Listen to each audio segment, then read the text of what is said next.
know my plans all along, and I've been proven to be right, 100% correct. What's happening is disgraceful. That was President-elect Donald Trump yesterday reacting to the Berlin attack and saying he was right about the risks of taking in refugees. In fact, President-elect Trump has been sounding alarm about the dangers for a very long time. Watch this. When I'm elected president, we will suspend the Syrian refugee program, and we will keep radical Islamic terrorists the hell out of our country. I will suspend immigration and refugee admissions from regions where they cannot be safely processed or vetted. We are going to have extreme vetting. We've seen Islamic terror attacks from Paris to Belgium to San Bernardino. One after another, again and again, we're going to stop.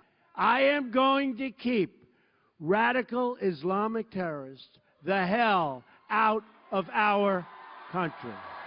Joining us now with reaction is Fox News contributor, former U.S. Ambassador to the United Nations, John Bolton. Ambassador Bolton, thanks for joining us. Talk to us a little bit about that. You heard that montage. Donald Trump, candidate Donald Trump, used radical Islamic terrorists quite a few times, but President-elect Donald Trump also used that term. I noticed the White House still has a problem using that term. Well, and they will for the next month, too. Look, I think when Donald Trump is sworn in, he has powerful incentives to do exactly what he said he was going to do in screening. Number one, he said it so many times, it's really a centerpiece of his campaign.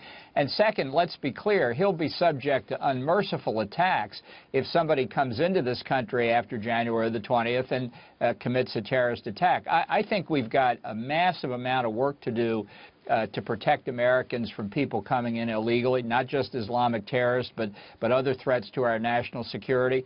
I think we've ignored not only the threat at the border, and the third border, including airports and ports, but what happens after they get here as well. And this terrible tragedy in Berlin demonstrates the Germans have failed all across the board as well. We're vulnerable that way, too. So Scott Walker was on this program. Governor Walker from Wisconsin was on the program a couple of nights ago, and he mentioned that states have virtually no say if there's a refugee that's placed into their state or the number of refugees that are put into their states.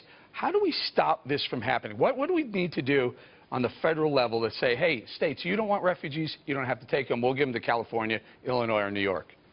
Well, if they simply went back to the kind of program that existed 10 or more years ago, you know, refugees, which, let's be clear, these are people who are requesting political asylum, and they're doing it on the basis that they have a well-founded fear of persecution because of their political beliefs, religious beliefs, ethnicity, whatever. It's not just because they come from a war zone and they'd rather not live there, they'd rather live here. That's something the Obama administration hasn't followed, but typically what happened in the past is you'd have a church group or a family or an ethnic association that say, we'll help take these people in, we'll help integrate them into the community, we'll look out for them, so that states and local governments had some assurance that the people weren't coming in and then disappearing and not surfacing again. I don't know why we can't go back to that. I think it's a perfectly legitimate and sensible way to proceed, and it helps the refugees, too, the legitimate ones anyway. Well, let's talk about what's going on over there in Europe. Well, Angela Merkel has her hands full right now with this Berlin terror attack. Have we not learned anything from them? Are we still willing?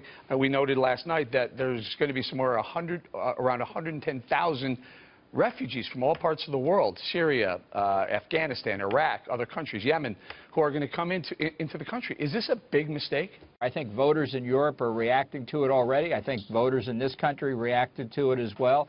We've got to protect our innocent civilians. That is job one for the government. Ambassador, I want to get to this story before we run out of time. I think it's a very important story that we frankly haven't heard at all today, reported anywhere. The UN tried to push through a vote halting Israeli settlements. Now, the Obama administration has kind of looked the other way on this, and they're looking to possibly get this vote pushed through, but President-elect Donald Trump said, hold on a minute, before you do that, we vehemently, aggressively request a veto by the United States of that vote. Well, the media weren't covering it, you're right, but this threat has been out there for months and very visible that in the period between the election and the inauguration, Barack Obama would do something in the UN, in the Security Council of the General Assembly, terribly damaging to Israel. Perhaps a resolution recognizing a Palestinian state, perhaps this one declaring Israeli settlements illegal, something that would harm Israel and prejudice the peace process. Now, I think Trump's statement was absolutely correct. I think it had an impact, but I think it had an impact on Obama.